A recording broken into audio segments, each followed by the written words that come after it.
कबूतर एक ऐसा जीव, ऐसा पक्षी जो शांति को रिप्रेजेंट करता है, प्रेम भाव को रिप्रेजेंट करता है और उसी को कई लोग कहते हैं कि वो घर में आना शुभ है या अशुभ। आज ये सारी जानकारी आपको इस वीडियो में मिलेगी, लेकिन उससे पहले हमेशा की तरह आपसे निवेदन है, अगर आप चैनल पे नए हैं तो चैनल को सब्सक्राइब कर लें, बेल बटन को दबा दें, ऑल वाला ऑप्शन चुन लें। अगर आप हमें फेसबुक पे देख रहे हैं तो पेज को लाइक करें और एक छोटा सा कमेंट कर दें कि ये वीडियो आपको कैसी लगी। दोस्तों, अक्सर आप जानते हैं कि जब भी हम प्रेम को कहीं पर रिप्रेजेंट करते हैं तो कबूतरों का जोड़ा शो किया जाता है। कभी भी शांति और अपनी भावनाओं को कहीं पर व्यक्त करना हो, किसी के इमोशंस को किसी के साथ शेयर करने वाली बात हो, तो वहां पर कबूतर का बहुत सकारात्मक रोल होता है। लेकिन फिर भी क्यों आदिकाल से हमारे बड़े बुजुर्ग कहते आए हैं कि कबूतर का घर में आना अशुभ होता है। आज इन बातों पर हम पर्दा उठाएं। दोस्तों, आज का जो हमारा विषय है, इसमें हम चर्चा करेंगे कि कबूतर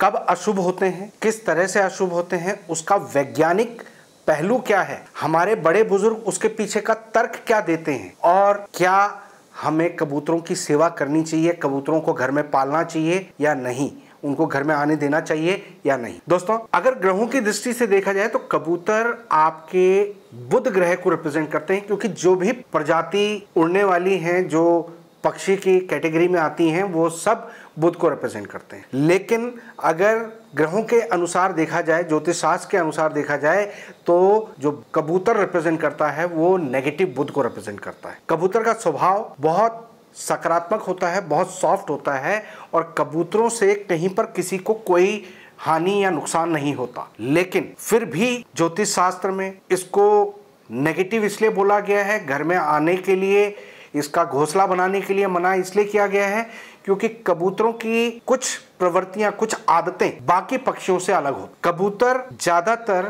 पीपल और बरगद के जो बीज होते हैं उनको चुगने के शौकीन होते हैं, उनको खाने का बड़ा शौक होता है और वो उन्हें अपने चोंच में या अपने खाने में जब लेते हैं, उसको बीट पे वो जब कहीं पर करते हैं तो वहां पर वो पीपल और बरगद का पौधा पनपना शुरू हो जाता है, जो कि अगर दीवारों की दरारों में कहीं फंस जाए और वहां पर पनपना शुरू कर दे तो पीपल और बरगद फैलकर बड़े हो जाते। एक कारण तो ये हुआ।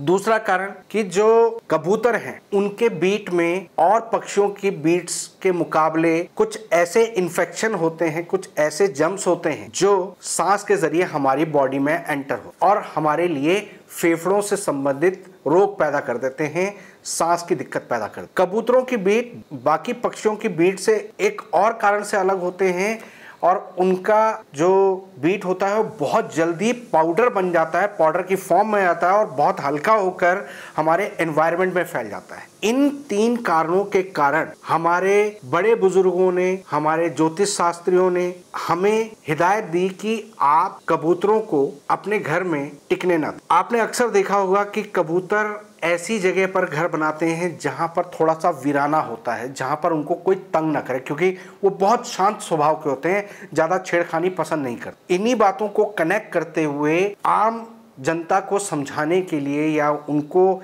इस चीज के बचाव के लिए कहा गया कि आप अगर कबूतरों को अपना घर बनाने देते हैं या आपके घर में कबूतर आकर रुकना शुरू हो जाते हैं तो नेचुरल बात है कि वो बीट करेंगे, बीट में उनका पसंदीदा पीपल और बरगद के बीज आएंगे और वो कहीं पनपना शुरू हो गए तो आपके घर को डैमेज कर देंगे। दूसरी तरफ उनकी बीट सूख कर आपको सांसों की दिक्कत देगी और ऐसे में आपको घर का भी नुकसान होगा और आपको हेल्थ का भी नुकसान होगा। और इन्हीं बातों को जोड़ते हुए आपको कहा कि जिस तरह से कबूतर वीराने में रहते हैं ऐसी आपके घर में वीरानगी छा जाएगी, इसलिए कबूतर को अशुभ बोला। तो क्या हम कबूतरों को घर में ना टिकने दें? कबूतरों को घर में आने में कोई दिक्कत नहीं, अगर वो बीट कर देते हैं, वो नेचुरल है, वो करेंगे।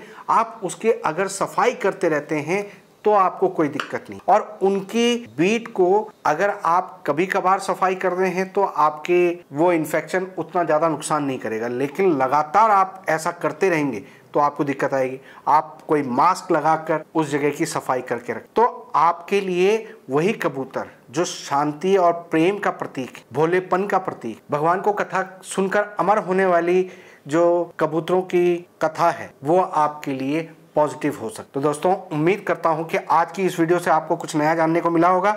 वीडियो पसंद आई हो तो लाइक और शेयर करें, चैनल को सब्सक्राइब करें, और अगर आप फेसबुक पे देख रहे हैं तो पेज को लाइक करें। फिलहाल के लिए मैं अपनी वाणी को विराम देता हूं। ओम नमः शिवाय।